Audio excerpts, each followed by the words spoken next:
a highly divisive issue in Bolivia, the trial of former interim President Jeanine Anez.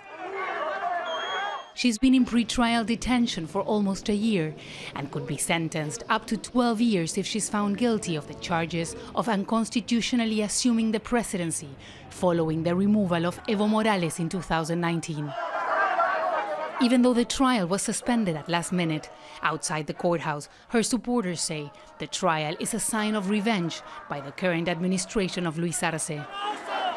She has to be freed because what is happening to her is unfair. Evo Morales and his followers are seeking revenge with this woman. But she is not alone. She is with us, and we will defend her.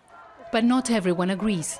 Government supporters say Anez has to be tried for the alleged human rights abuses she committed while she was in office, when over 20 people were killed in protests. We are asking for justice for the children that are orphans, for the mothers who lost their children, for the wives who lost their husbands. We want justice, and for that woman to remain in prison.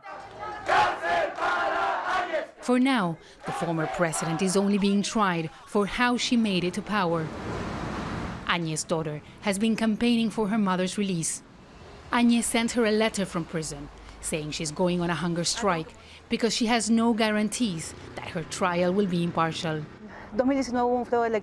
In 2019, Evo Morales committed fraud in the elections. Evo Morales resigned and left the country, leaving the country empty.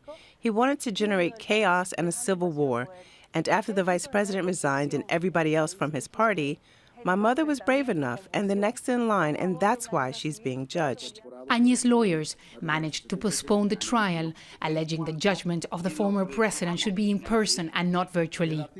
Her trial has also raised concerns internationally on whether Anez and members of her administration are victims of political persecution. The trial has opened old wounds in Bolivia and increases the polarization that has divided this Andean nation for years. Teresa Bo, Al Jazeera.